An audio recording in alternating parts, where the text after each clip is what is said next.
Well, good morning, everyone. It's really good to be here. I always enjoy coming to California because this is where I have my degrees from, and spent a lot of fun years here. So I can remember sitting in your seats a number of years ago. And in fact, as I was walking through the quad here, I actually got married in the church here more than 32 years ago. So it's a little bit.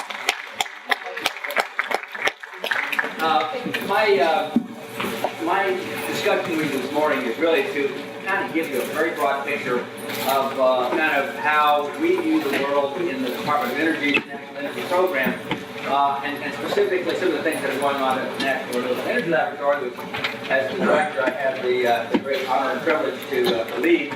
As you can tell, I'm here, they're working there, so I don't do much of the day-to-day stuff, but I get a chance to run the country run around the world bragging about the things that they do. But I do want to give you a broad perspective of what challenges we are facing and how technology plays a role in that. And for those of you that are not in the technology profession, more in the business and legal profession, also how policies and markets actually relate to all that. So I'm going to go quickly through these. And by the way, these charts will be on my website, and I think probably Dan will put them up on their website later on, so you get a chance to look at these. I just want you to really absorb the broader messages in some of these pictures. So let me just start with energy context, and then I'll leave some time at the end so that we can actually ask a few questions, and I know that there'll be many when that's done. It's a complicated area. There's really a lot of pieces to this, and you wonder sometimes how come we can't make much progress in some respects relative to our energy future, and why there's so much debate and discussion, and in a lot of cases confrontation about things. And let me try to explain that to you a little bit. Let me just start with what an energy system really is supposed to provide is really three things. It's supposed to allow you to, in a sense, to have energy security, or to have access to energy, a variety of different pieces of that, to be the engine for economic growth, economic competitiveness. It actually does drive the economy. And then ultimately, your energy system needs to be environmentally sustainable, if you will, or at least respectful of what implications it has on the environment. And the problem that we have with our energy system today is it doesn't do all three of these things to the degree that we would like it to.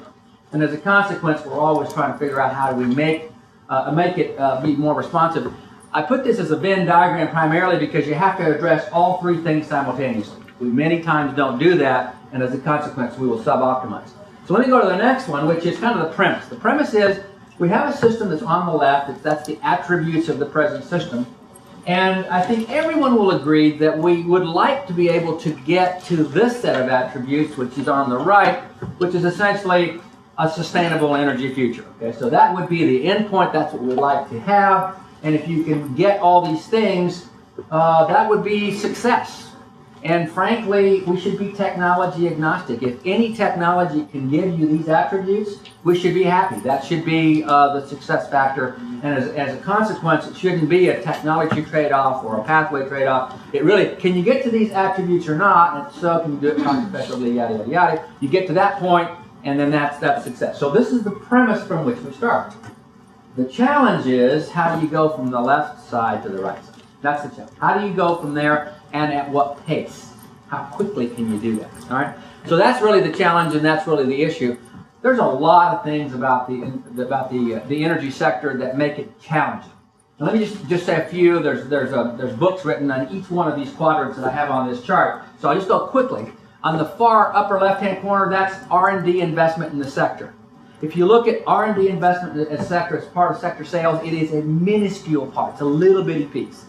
Contrast it to pharmaceuticals, which is like in the 20%, you have less than 1%, so 0.3% of the sector sales are invested in R&D for innovation, both on the public side and on the private side. So that's all in.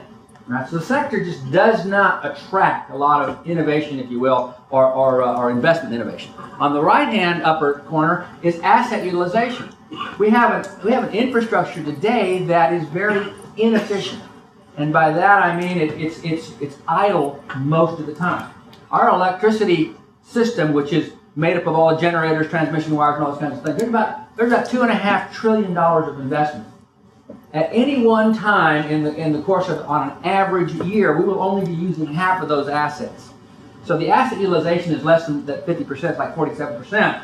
And as a business model, that's a really bad business strategy. There are good reasons why we do that. We like the idea that we have reliable energy, so we plug in the cord into the wall, we expect that energy flows, and we want that to be reliable, and so we build a lot of assets in order to be able to meet the demand that only happens a few times during the year. And as a consequence, you have a lot of it that's idle. So that's the next big piece. On the left-hand bottom corner, this particular sector is incredibly capital intensive, meaning that big investments get made and then they last a long, long time. So for instance, a nuclear power plant, we started commissioning nuclear power plants in the 70s. 30 years later, they were all commissioned for 30 years. We extended them. Now we're extending them to 60 years. And there's work going on in the Department of Energy right now where we'll extend those another 30 years. So all of a sudden, we've made an investment literally that's a century long. So decisions we make today last a long time. And that's true not as long as nuclear power plants, but coal power plants, natural gas power plants, and even renewable power plants. They last a long time. That's the key point. And then finally, over here on the right-hand corner, everybody knows, most of our energy economy, if you will, is highly regulated. It's regulated in this country, and it's regulated in every country in the world. And as a consequence, what you get is distorted market dynamics. And so there's a whole bunch of other things that relates not pure supply and demand kind of economics, it's something very different. And as a consequence of public policy, you get a whole bunch of other things that are in play. All right. Again, I talk about it a lot. The latest thing that everybody's talking about is natural gas, right? So what about natural gas? So you've been reading the papers and you've been doing what I'm doing, and you say, oh my gosh, this looks like it's really a game changer. Well, I think it is. I think it is a game changer. Not that we found a lot more natural gas, we just found a way to extract natural gas effectively and efficiently, and actually able to get it at a reasonable cost. In fact, projections are very low cost. So Tom Friedman, if you read Tom Friedman's stuff, one of the writers in the New York Times, essentially made the statement that it could be. He's a little qualifier at the end, says if we do it right. And that part is actually very important, and I think, again, has lots of implications for what we do in the future. The if we do it right part has two, there's a question. One of two scenarios could possibly happen. One is that natural gas would be a bridge to help us to get to, from the left side of that chart that I showed to the right hand of that chart, and then help us get there more quickly. All right, that would be a good thing. The second scenario might be that it postpones our motivation, our investment, and our desire to go from the left to the right more quickly, and then we actually lengthen the time that we do that. The fact of the matter is, natural gas is not a clean technology. I mean, it is relative to the other things that we burn, but it's not by itself the answer that we're looking for. I'll get back to that here in a minute. So what's happening already in the electricity sector is that if you look at, this is just historical, so this is just data.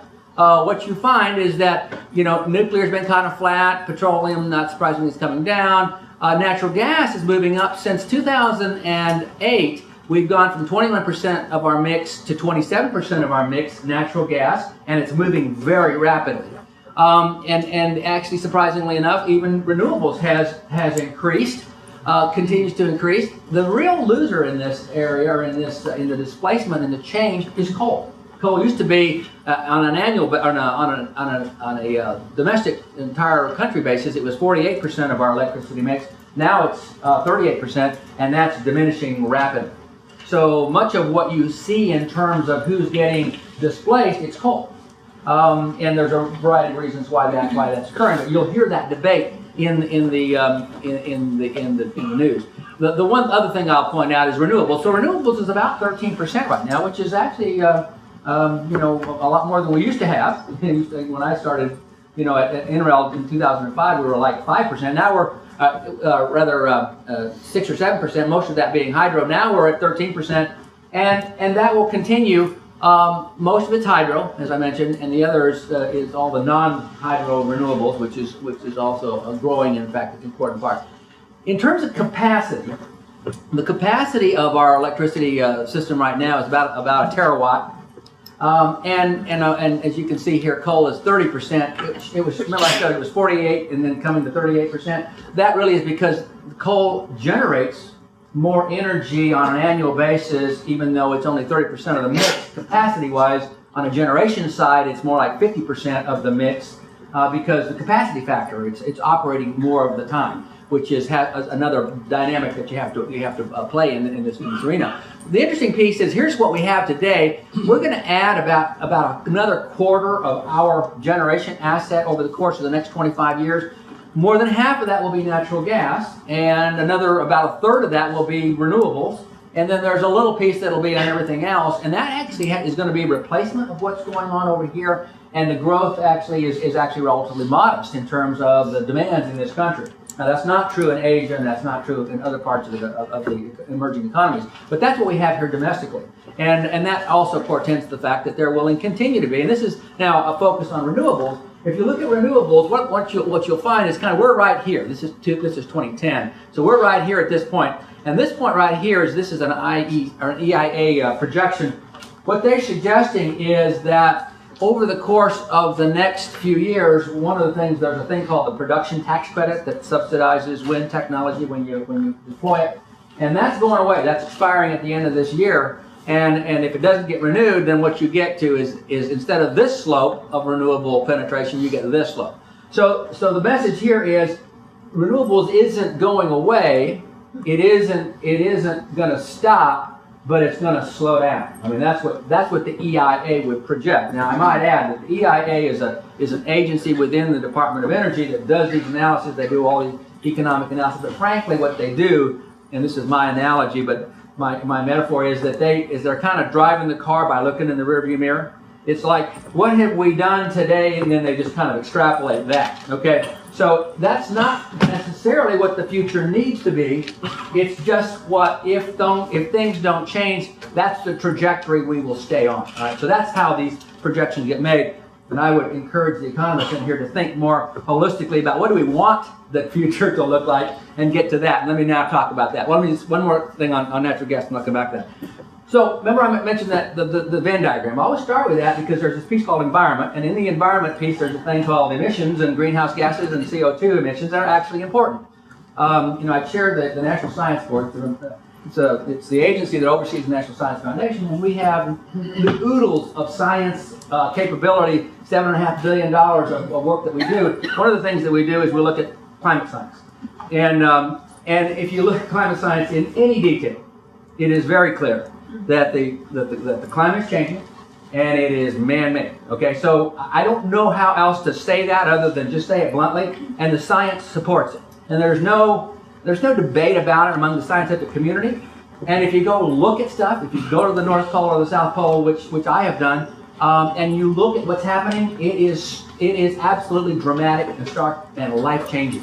So just to tell you, from someone who has experienced what I think is those in the higher latitudes, climate change is real. So if you think about climate change and you think about CO2 emissions, one of the targets that we have, and we've signed up for this as a country, is that we want to reduce our greenhouse gas emissions, to 80% less than 2005 levels. And MIT did a study on natural gas and its future, and one of the charts out of that study is this one here, which shows that natural gas will expand. It'll displace coal in this case, and then along about mid-century, if we want to make the targets of the 80% below 2005 levels of greenhouse gas emissions, you literally have to phase out natural gas in the way in which we use it today, and we have to replace it with this big green area, which could be anything non-carbon emitting. So that could be nuclear, that could be fossil fuel with carbon capture and storage, or that could be renewables and efficiency. But somehow you have to make up this whole thing with some non-carbon emitting source or generation. And that's the bridge part of the discussion about natural gas. So unless we're thinking about this state, and remember how long these investments take in terms to play out in the marketplace, unless you're thinking about this end state, we're not going to get there. And if we think, oh, let's relax, we're problem solved. Now we have abundant domestic energy. We've really missed the boat. We've squandered an opportunity, in my opinion, an opportunity that'll be very helpful, and it'll be very damaging to us in the future if we don't do that. Okay, so I get asked the question lots of times. So how much can renewables actually? I mean, you know, we've been at it a long time. Nothing really moving very quickly. How much can we really get, and is it economic, and could we really deploy it if we wanted to? Well, up until recently, no one was willing to even ask the question, let alone do the study. All right, so we've now asked the question. We've now done the study, and one of the things that I got, you know, a lot of criticism for is I've made statements about the potential of renewables, and nobody says, well, there's no credible study. Well, there actually is a credible study. We've had over 35 organizations, and using the most sophisticated tools that we have in terms of how do you both generate energy and how do you distribute energy to the load centers in the U.S. under the conditions that we presently have. In other words, looking at our infrastructure today, looking at how energy gets dispatched, which means, you know, essentially where's the lowest cost generator and how do you meet a load and all those kinds of things. There's all these very sophisticated tools. All these people got together and they did this study. It took about 4 years to do it. We looked across the country and looked at where are the resources. So they're everywhere. It's kind of what the conclusion is. And there's plenty of resources. It's not a question of how much resource do we have. There's plenty of resources. And then we looked at where's the transmission. What will the load look like in terms of growth over the course of the next 40 years or so? By mid-century, what is it going to look like? This is what it looks like. And the conclusions of the report are that, and we did this parametrically, so we said, so if you wanted to generate 10%, what would it look like? You'd only get 20%, 30%, 40%. This report is not a prediction, it's not a projection. It is an analytical study of, can it happen? Can you actually do it? And so we went all the way up to 80%. Can you make 80% of our electricity generation from renewable energy? That was the question. And the conclusion was, yes, we can make 80% of the energy in this country from various forms of renewable energy with the power system that we have today, with the technology as it is today, no breakthroughs, no major things that have to change. What does have to change is we have to have more transmission. We have to be able to get the energy from where it's generated to where it's used.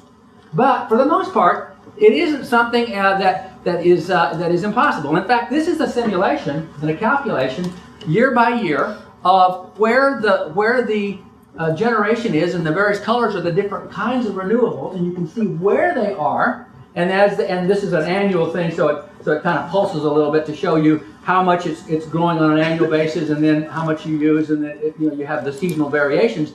And we did this simulation all the way out to 2050, and showed what it would look like, where in the country it would be generated, how it would be used, how the energy flows. This is a very, very comprehensive report with all of this detail.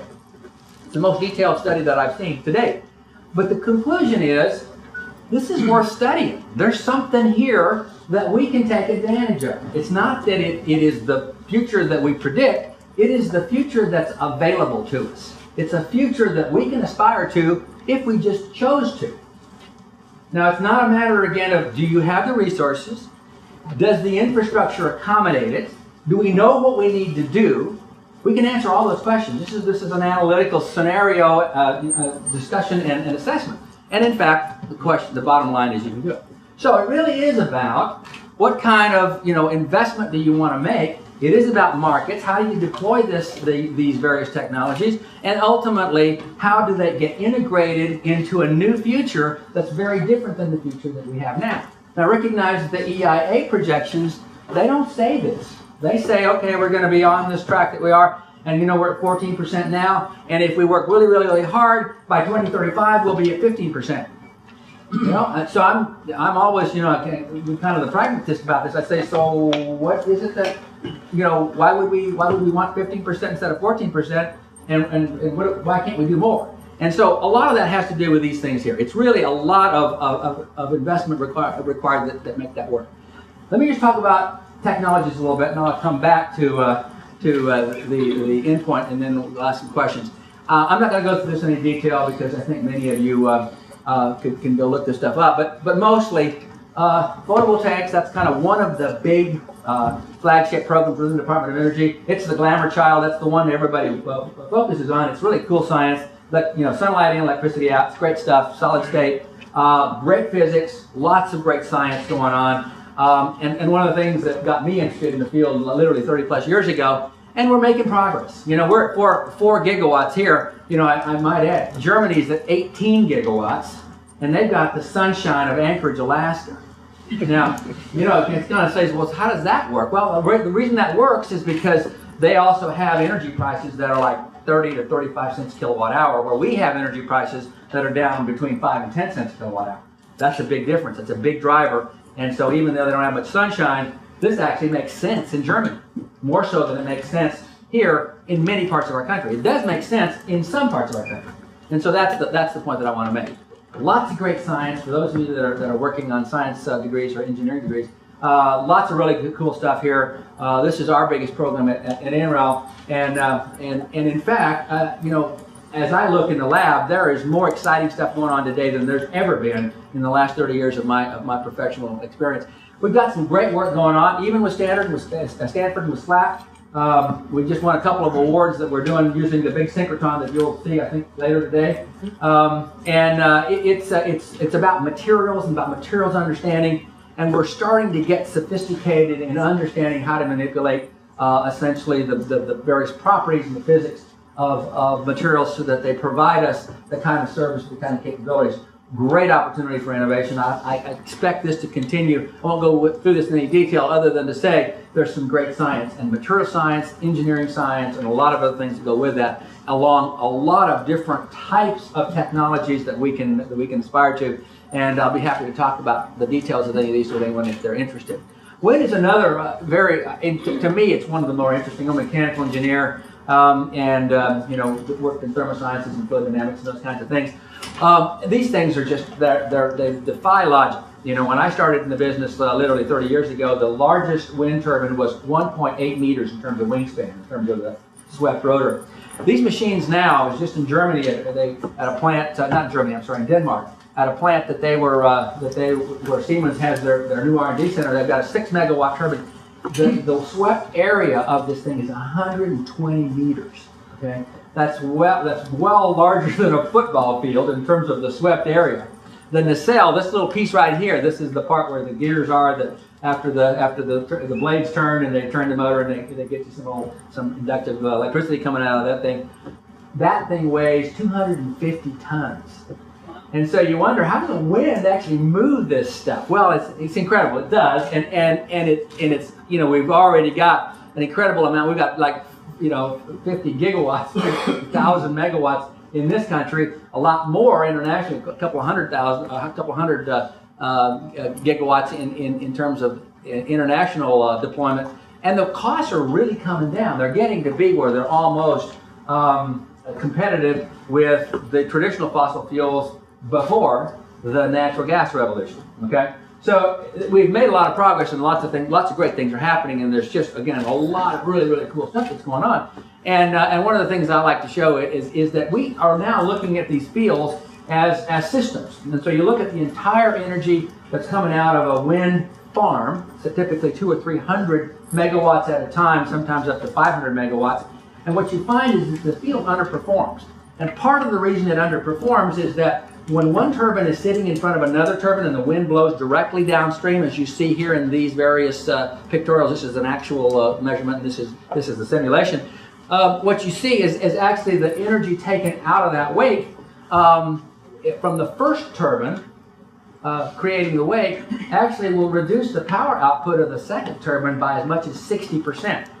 So all of a sudden now, this is kind of a systems level problem, and one of the things that we're doing is we're, for the first time in my career, looking at these things as a system, and we're beginning to calculate, and this thing will load in a minute, we're beginning to calculate the energy output of each of the turbines from first principles. We're doing these large eddy simulation models for those mechanicals in the room, and then looking at those things on the basis of how do they affect the downstream flow of that wind. Now, the wind won't always blow in one direction. Obviously, it blows in many directions, and so you have to now integrate this effect across the way in which the wind varies over the course of a year. So here you see a turbine, and this is all from first principles calculations, where we've never done this before, believe it or not. And now we're looking at first from the single turbine, and then we're putting in an array of turbines, which you'll see here, that this simulation is an array of turbines And then ultimately we look at the entire field of turbines. So this is the single turbine. Now we've got an array of turbines, and we're looking at what are the downstream effects of the upstream turbulence on those. Turbulence, again, reduces the energy content, but it increases the load on the blades. So these blades are made out of fiber type of materials. They're not steel. They're composites. And as over the years, they will in fact have a great deal of load stress to them. So one of the things that we're worried about is how can you essentially design these systems to be more compliant, cost less, because we're really trying to reduce the cost even more now than we have in the past. And you have to do this from the first principle. So we have high performance computing and a lot of really, really sophisticated tools to help us get to the answer to that. That's a kind of a very cool study, which we're very, very happy about. There's lots of other renewable energy generation technologies. There's geothermal, which is also a very viable technology. There's hydrokinetic. There's a number of others that deal with other forms of extracting energy. I just talk about the big three because, frankly, that's really where most of the work is done and where most of the first entry will happen. But eventually, we need them all. Let me just say a word about biofuels, because that's another big part of our energy economy. It's not just about electricity; it's about transport. It's about how do we do, essentially displace liquid transportation fuels. A lot of great work going on in biofuels. And so the biosciences is a huge, huge deal. So chemistry and chemical engineering and those kinds of things begin to really flow into this thing. And somehow, just the way the system works is that you also get caught up in ag policy, because, it started off with helping the corn farmers in the Midwest, and that's great stuff. But that's not energy, that's ag, and anyway, all of that gets muddled together in our political system. Ultimately, you start dealing with ethanol, and ethanol is important, and it's a good fuel, and in fact may have a bigger role than many people think. But it's not really about competing fuel with food. It's really about cellulosic or the other forms of biomass and turning those into types of feedstocks that can help us. The next big thing, though, is how do you do drop-in fuel? How do you use the existing infrastructure, which is a huge amount of investment, so that we're in a position where we can take the biomass and convert it and then drop that fuel into existing refineries and use it in our cars and trucks just like we have the regular petroleum fuels. And how can we do that more efficiently, more effectively? And in fact, we've got a bunch of technologies that are very, very cool. Again, very sophisticated technology that's going on in terms of understanding how do you deal with the deconstruction of biomass. Biomass is these long chains of carbons and hydrogen and oxygen molecules that are typically, can be converted to sugars, and those sugars actually can be then fermented into alcohol. Or in this case, we're now fermenting them into molecules that are more like our own hydrocarbons. So one of the things that we're doing is we're doing some really basic modeling and understanding of how enzymes work and how essentially these organisms attack. In this particular pictorial, this is another simulation calculation. The blue strands are microfibrils. Those are what you find in plants. And these enzymes or cellulosomes are groups of organisms that attack the external surface of those to start to deconstruct those molecules so that you can make them into smaller and hydrocarbon-like molecules, either sugars or fermentable things that you can turn into hydrocarbons.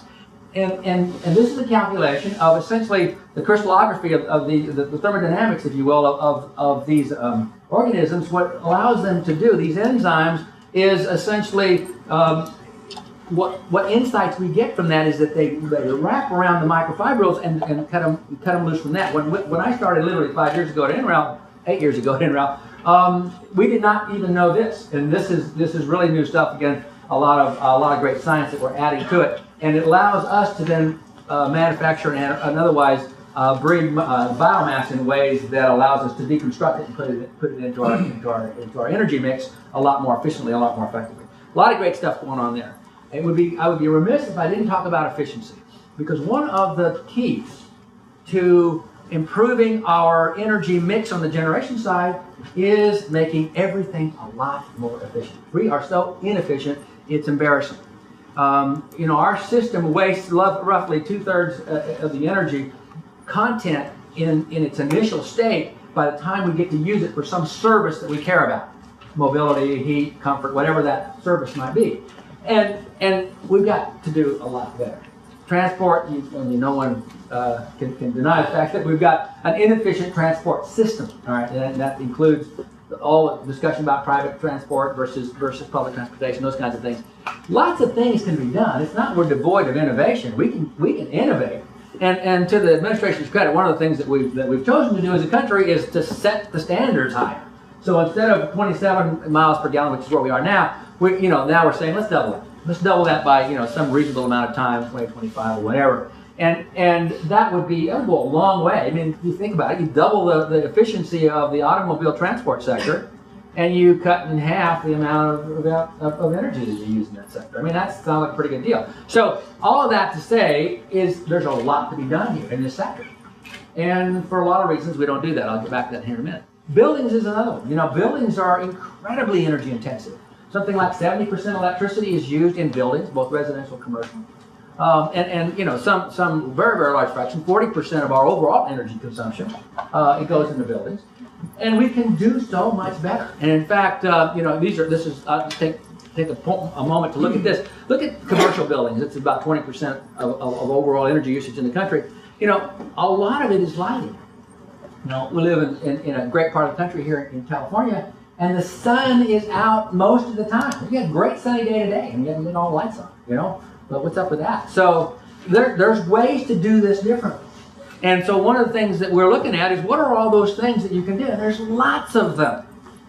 One of the questions that keeps asking, why don't we automatically just do that? Well, there's a lot of reasons why we don't do that. Well, one major reason is there's this thing called decoupling. And what it means is that we've got the people that build the infrastructure, the constructors, they build to a spec. The people that live in the infrastructure, they actually pay the bills. So the constructor has no motivation. They put extra money to construct.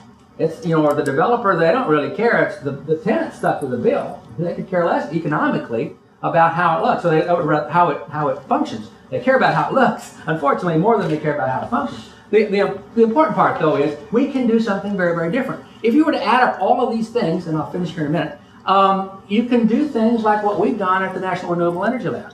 And we have this building called the Research Support Facility. It's really where our researchers sit, many of us. And my office is right up here in this little cubby right there. We have 1,350 people in this building. On an annual basis, when you include all of this, and there's 2 parking garages that go with it, and they have photovoltaic panels on the roof as well. When you include all that, on an annual basis, it generates as much energy as it consumes. Okay? It's net zero energy. Now, how do we do that? Well, the first thing we did is, you see the layout of this building? This building is 100% daylit, meaning that when the sun's out, you don't have to turn on the lights. You can. We got lights like everybody else, but you don't have to turn them on. So you walk to the building, and most of the places where people work, you don't have lights on. And that's so we did this. This is east-west kind of orientation. North is this way here, and we figured out you can throw light about 20 meters, 60 feet. So these quarters are 60 feet wide and long, and then you got all the shading and the things that you do for natural solar. We put everything we know how to put into these buildings to make them ultra efficient. They are about half of the energy efficiency or half of the energy usage of a building built to code in the Denver area. And ultimately, after you do all those things, it's really efficient. Then you put on the renewables, and now you can essentially balance all of that energy. The great news about this building is, and the first question I always get asked is, that's great stuff, and it may be good for you, but how much extra did you pay for that? Because we don't always have extra money. Well, the interesting piece is we actually paid less for this building than the budget that I was given. We paid less for this building than a building built to code. I had a $300 per square foot budget. We built the building for $259 a square foot. You add the photovoltaic panels, it's $286 a square foot. And after we built the first phase, this phase here, we built this one for $17 a square foot cheaper than we did the first phase. We learned a lot of things in the process. This is now an iconic building. This is the world's most efficient building at this size. And LEED Platinum and yada yada, all those things, multiple awards. It can be done. That's the point. It can be done. Now, it turns out that we paid for it and we live in it, so we were very motivated to make sure that it didn't cost us a lot going downstream. And the last thing I'll say is 30% of the building functioning is the occupant behavior. It's like us, how do we operate in that building? And we're very attentive to that. We've got little icons that come up on our computers and tell us, now's a good time to open the windows, close the windows, do the things to interact with the building that allow you to do that. So there's a lot that can be done there, and I encourage you to look at that. The last thing I'll say is in building integration. Building integration is really about how do you, or energy integration, how do you put all these pieces together to get to this future that we want? And I won't belabor this, but to say it is a system and it's highly complex and it needs to be balanced in a lot of different ways. And it's really, this is the current system, this is the current system where you've got essentially big power plants, big wires connecting everything. This is the future system. It's in a distributed model. And the distributed model is really to take advantage of that building I just described, so that not everybody is demanding energy at the same time when it's real hot outside and everybody's got their air conditioners on. In our case, when at that point in time, we're exporting energy back into the grid. Now that's a huge deal for those that are trying to build more power plants because you need to service that peak load a few hours of the week, of the year. And we're in a position where we get back energy during that time. We're in a position where we can help solve that problem by putting distributed generation in at the local level. So all of these things are there to be part of that. We've got a new building that's going to help us kind of do the science and do the research that helps us investigate how do you do that in an effective way. This is the last thing that I'll talk about is really the energy system. It is really the integration of all these technologies, and this new system, this new building we have will bring together all of these various viewpoints, vendors, developers, utility executives, transport folks that can help figure out how does this all wire together. How do I get to that future that I talked about at the beginning that ultimately we would desire to have, but probably it's not going to happen unless we do something proactively. And a lot of stuff that's going on with this. I just show you this because it's one of the things that we'll do. We'll import a lot of data. This is a simulation of a residential PV system in SMUD, in the Sacramento Municipal District. And this is a cloud coming over, because one of the things that people always talk about, well, you've got this intermittent resource, the sun doesn't shine, clouds come over, all these kind of things. Here's a development, it's a real development, real data. What we're looking at is in each one of these little feeder stations for several homes, how does the voltage essentially react as the cloud comes over?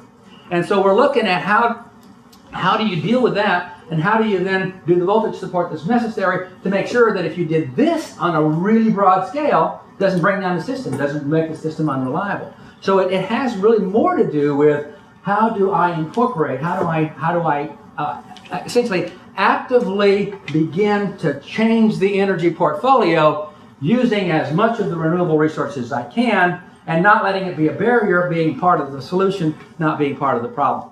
So that leads you then to this conclusion then that really we've got a couple of options here. We can kind of continue to do business as usual, or we can aspire to a new future. It means we have to invest in innovation. This country is great at innovation. This country is I think good at vision, and we need to think about what future do we want and aspire to get to that future. It really is about the money. When you get right down to it, it's about who makes the investment, what kind of return on investment you get, and those people that are in the marketplace have to find the value of that. So that's another big component of the market pull versus what we've typically done, which is the essentially policy or technology push piece, where we're trying to make the system work different than the way it normally operates. And then ultimately, this is a global issue, not a domestic issue in terms of energy. Energy is a commodity globally. We tend to focus on it domestically, but it really is a commodity globally. And frankly, the rest of the world's moving out. We are falling behind in lots of different ways. We're still the innovation leaders of the world, but I got to tell you, in all the downstream pieces, the manufacturing and all the other pieces, not so much. And anybody that thinks that the rest of the world isn't moving on while we're sitting still trying to argue about what it is we're going to do is fooling themselves. Because frankly, I travel the world and I can give you that from a clear standpoint. So that ends my presentation. I hope that I've stimulated a little bit of questions, and I'm now ready to answer some questions. Thank you.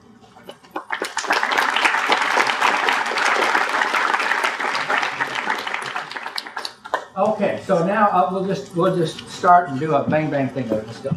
The 80% of renewables that you find for the US, do you think is particular for this country because of the sunlight or something like that, or do you think the rest of the world can be bigger? So everybody heard the question? The 80% for that we did for the study, domestic renewable energy electricity study, would that be comparable for the rest of the world, or what's the do we have unusually blessed resources here in this country? Actually, we have a lot of resources in this country. That would be the first point that I would make. But not all countries are not all countries are the same. But most countries, I think, certainly because there's clearly pretty good solar almost everywhere, can aspire to at least 50% or more. If you go to Germany and the Netherlands and most of the parts of Europe, they're aspiring to 100% renewables. I mean, they don't even they laugh at us for talking about anything that's less than 20 as being anything other than business as usual. And so the expectation is that globally we can get to some large number. I don't know if it's 80%, but some very large number, much larger than what we have today. Next question. Yes, sir. With respect to the transmission networks, what is the state of the art, and are high temperature superconductors even being considered for long distance transmission? I mean, what's the growth in that area? Yeah, so transmission is obviously a big issue, as I mentioned, and there's lots of technologies, and I used to work on high temperature superconductivity, HTSC, a number of years ago. It's still a very interesting technology, and there's certain niche applications for it that make it effective now for small runs and those kinds of things. But what's necessary in terms of the broader infrastructure is just much more efficient. And it doesn't even have to be that much more efficient, but going from AC to DC transmission high voltage is kind of the biggest thing that people are working on these days. And if you just did that piece, you would improve the transmission kind of condition of the country or the infrastructure dramatically. So there's some technology that's still, I think, required, but it's really not about technology for transmission. There you need permeating right-of-ways, how do you move electrons? That's a lot more challenging because we've got essentially a social / policy regulation issue that's really challenging. Yes, ma'am. A follow-up question about transmission. What do you anticipate are the cost of transmission to support an 80% renewable energy future? And who do you think should burden that cost? Are the utilities or state governments or federal government? Yeah, it's a great question. So it has to do with transmission, and so first of all, what's the cost of that going to look like? And then secondly, where should the cost burden be applied? So the study actually does that. So this study, which I just mentioned, I didn't do it justice. It's got 4 volumes, at least that thick on my bookshelf, and it talks about that, and it goes through. And there is a very modest amount of additional investment necessary to do transmission, which you get back, and so it's a net positive. Once you don't use the other energy. So depending on how you do the economics, it's a very modest. I think 5 or 10% of addition to the cost per kilowatt hour. The levelized cost of energy is kind of what the expectation is. Transmission is not a big cost factor relative to achieving the other future. Now, the second question is kind of who should pay for that? Well, that's a whole other discussion, and I think there's a lot to be desired. I think in changing the business models for how we manage our energy infrastructure, and we like it or not, we've got heavy government intervention. We've had government intervention literally for 100 years. It's served us well. We have decided that we wanted reliable energy, and that we wanted to help those who were exploring and extracting the energy to be much more competitive and effective, and we've done that, and it's a great thing. It doesn't serve us now as well because we don't want to continue to do that. We want to do something different, and so changing that business model is part of that question is who pays, and if it's in Europe they let the ratepayer pay, okay. And we tend to work subsidies through our tax code. That's not a direct link from those using the service to those that are essentially benefiting from what that subsidy really looks like. So that needs, I think, a fundamental relook. I mean, there's a lot of different things that you can do. You can do Band-Aid kind of stuff, which is let's put a price on carbon, cap and trade, price of, carbon. All these things are not getting at the real issue, which is the business models that drive private sector investment don't change much just because you have more overlays of government intervention. I think you need a fundamental redesign. Not popular because these things take time. This is decade-long kinds of things. I lived through the Bell system restructuring, in the late 70s, early 80s. That took several decades. I'm really glad we did that, because now we have IT communication in a very different way than the way Ma Bell did it. But that will take time, and you're not going to hear elected officials talking about things that take a long, long time. So that's the unfortunate part. Yes. Thank you. So building on this point, how do you make investment across the value chain? So you mentioned manufacturing, for example, more attractive. So from your perspective, what should be? Well, again, very, very complicated. And one of the issues that I think I find most compelling about energy is it typically is local. Like politics is local. And the issue here is that what has actually allowed us to make progress over the course of the last several decades, while the Feds or the centralized policy making was non-existent, is local economic development drivers.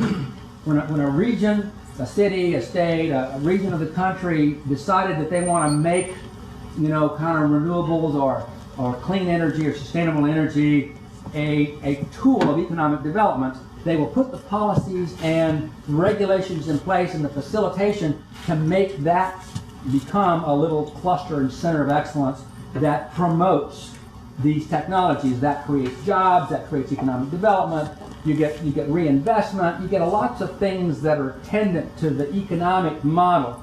And so you need the whole value chain. You just, one thing as a scientist and technologist, there's great science, and oh wow, we just did this. Well, that's the easy part of the problem. The easy part of the problem is that it works. Now it's how do you infiltrate the entire marketplace, create the entire value chain of all the bits and pieces that ultimately provide the service. But it's not just about the technology or the big vendors or the aggregators. It's all the mom and pops. It's the supply chain that feeds that whole model. And so what happens is that models will take hold and they'll take root, a little bit like silicon PV in China, and all of a sudden it becomes this mammoth thing that's hard to compete with because it becomes an infrastructure, it's an ecosystem. And so you need to be thinking through how do we change the ecosystem, because the investment takes, is made along all parts of that ecosystem. Not just when you do the big wow and the demonstration and everybody does the high fives. That's not sufficient. And in fact, we've done lots of that where it just kind of group and then it just kind of fizzles because there's just no motivation to move that whole thing. So you get technology into the marketplace, it starts in a niche, it grows, and they reinvest and they build that infrastructure that relates to how do I be competitive in the future. And they reinvent themselves and they keep moving, they become competitive. That's the way it'll work. That takes a long time. Yes, right next to it, right? So it seems to me that the distributed or decentralized energy systems are the way to go because it's more reliable, more efficient, and also can stimulate more innovation. So can you have a comment on that? What are the major barriers for the mass adoption of this decentralized energy? Well, a great question. So this was centralized versus decentralized model. There's lots of. I make the case for the decentralized model. I think there's a balance of both. Obviously, we have to make the transition from a centralized model to a decentralized model. And it's very different. It's very interesting and very different in different parts of the world. In emerging economies, a distributed model, you're not going to build a centralized infrastructure. It's the leapfrog thing. You're going to go to the decentralized model. That just makes more sense. It's got other challenges because again, you don't get the economies of scale. You don't get a lot of the other things that are incumbent in a centralized model. So your question was, What are the major barriers? Yeah, what are the barriers to that? Well, so part of the difficulty is we have an entrenched, system. We created this system, 100 years ago. We've got major players who make, just an insanely amount of money. It's a good thing that they're successful, but there's just not much motivation for them to change anything. You really do have to change the model, which means somebody's interests get compromised here. All right, so that's just to put it bluntly, those interests are going to resist, and that's the biggest barrier. So you got a public awareness issue. So you got a lot of what I would call disinformation that confuses the public. So part of my challenge and the barrier that I see is the public's not very educated. We don't have a very sophisticated electorate. We kind of hear what we want to hear, And then the details are somebody else's problem, you know. And then it's kind of we want the whatever they're giving us in terms of their bottom line, but in fact most of it's not true. It's disinformation. You know, what I think is important is that we provide truthful and credible, clear understanding of what problem we're trying to solve. That's not understood by the general population, and I would say even the scientists and engineers don't speak up enough. I mean, we kind of look at it and, oh my God, that's awful.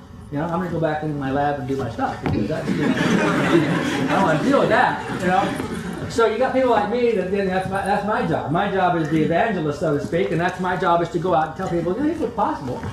You know, we're not going to do this, by the way, unless something really changes. For public awareness, education.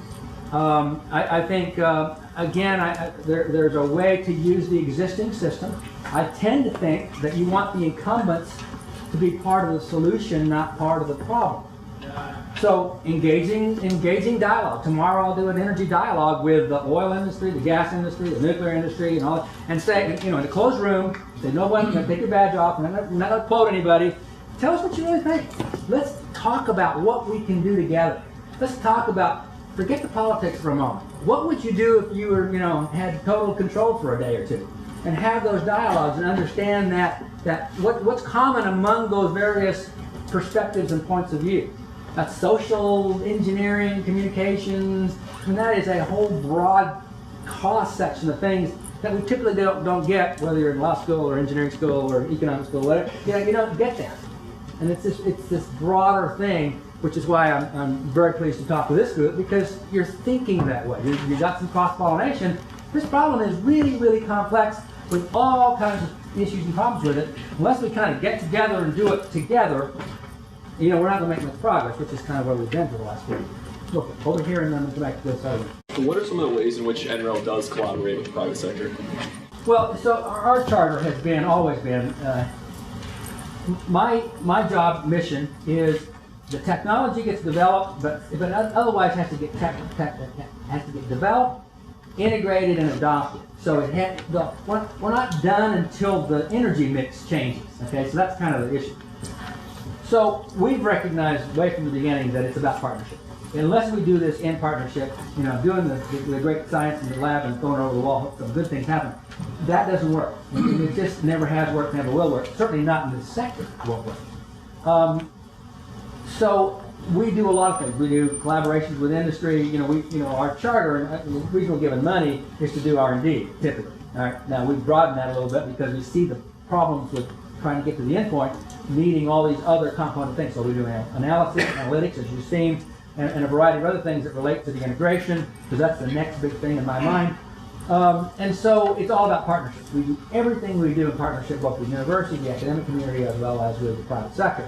And so we have a lot of work that we do kind of, you know, essentially where we seed things and start them internally, but ultimately almost everything we do, almost across the entire $300 million of R&D that we do is in partnership with somebody or with some institution or entity. So it's hard to answer the question other than we creative research and development agreements and a variety of other things. Do you sell patents that you develop to the private sector?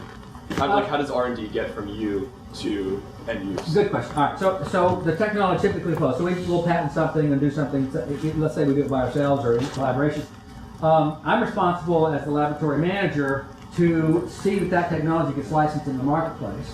And so we'll do an agreement with somebody and either license it exclusively or not exclusively, and then try to make sure that that's the best way that technology gets deployed. And so we're managing the government assets. The government pays for our work. Those become government-owned intellectual property. We manage it on behalf of the government. I take ownership of it, you know, by contract. I take ownership of it, and then I manage it as if I were a portfolio manager. I'm not trying to maximize revenue back to the lab because, you know, again, my job is to make sure the technology gets used. So we'll tax success, but I don't want to make it so burdensome on the entrepreneur who's out trying to do stuff by you know, saying, all right, you got to put a lot of money down to begin with. We'll tax success. If they're successful, we'll hope some comes back to the government and we'll manage that accordingly. But typically we do it intellectual property management, like Stanford does in their business schools. All right, let me get back over here. Yes? So I have a question about decentralized energy distribution systems. One of the biggest issues in the United States is the NIMBY problem, not in my backyard. that is a lot reminding me because of wind generation. How do we address that? Because that seems to be a public education issue of sorts.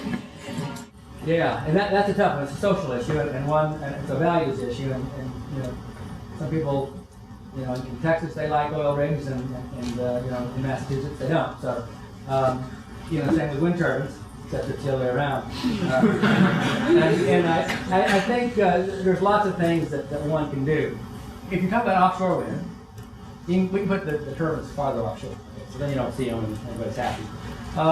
There really isn't an issue when it comes to things like migratory bird patterns and radars of airplanes. I mean, those are all hype. In my opinion, again, they're all hype kind of things. Problems that can be solved, right?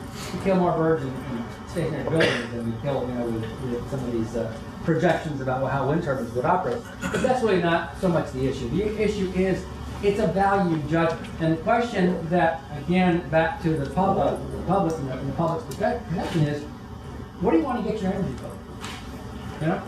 And if you think, several years ago, I was in a university class, and some little gal said, "Well, I don't want to burn coal. I just want electricity." And I said, "Well, they kind of go together."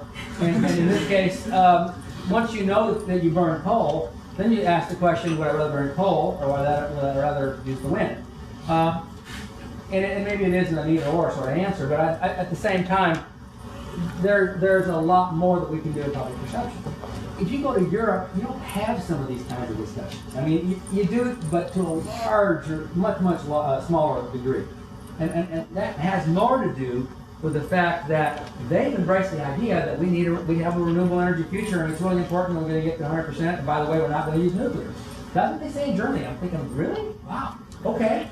And they think they can do it. And they have an infrastructure, and they have a cost system, and a set of business values that are encouraging that outcome. And as a consequence, they have 18 megawatts of PV, or 18 gigawatts of PV. I think all of those things really relate to what is that national energy strategy? What do I want? What do I want to achieve, and how am I going to get there? And until we're on the same page on that, not much is going to happen. And a lot of that, in my opinion, is public awareness. One more question. Yes, right here. So you've spoken a lot about sort of distributed generation, and you have the map up there that we have to have different kinds of generation from different areas. But you were talking about local policy a few minutes ago, and it seems that if Southern California decides that they want to use solar, but the rest of the country doesn't, sort of sticks with fossil fuels, that vision might not be realized in such a strong way. So how do you influence local policy at a national level that everyone's supporting one another? Yeah, it's a little bit of an iterative process. I think what my experience has been is that local grassroots efforts, when they aggregate together in broad ways, they force the more central policy to actually conform. And so you don't get Washington leading so much as you get the heartland leading, and it kind of pulls it together, and then Washington runs to get in front of the parade. So they'll go take credit, but the fact is that it happened because it made it politically less of a challenge for them to get on board. And I think that's probably what will happen here. Part of what we've done over the course of the 100 years of previous government intervention in our energy system is we put a patchwork of regulations and jurisdictions together. You got all these overlapping things. You got 20 people that have to get together and say yes. And until everybody kind of wants to do it, it's not going to happen. So you have to kind of solve those problems locally. And if you get the central government coming in and telling all those 20 groups, okay, by the way, we're going to do it like this, that causes chaos. And I think short of some sort of a government intervention like we had with the highway system, where they said, really what we want to do is we need a highway system that allows us to move troops from the East Coast to the West Coast, and it's a national imperative, and we're all going to get on board, and everybody's going to do that, and we built a highway system on the basis of national security. Well, if we had something similar to drive that centralized big government approach, that would work. In this area, it's uniquely a market-driven sort of thing. It's not a until it becomes a national security problem or something like that. I don't think you'll get the big government intervention. And so it's going to have to be done in pieces, I think, again, in aggregate, and then ultimately it'll flow up and we'll get government policy. And the opposite of that, of course, is what happens in China. They have more, essentially centralized government. Everybody says march, they all march. Sometimes they march in the wrong direction, and that's always not a good thing either. So, the two systems are different, and you'll get different outcomes and maybe at different rates. But I think it's going to be more grassroots up and down. Thank you.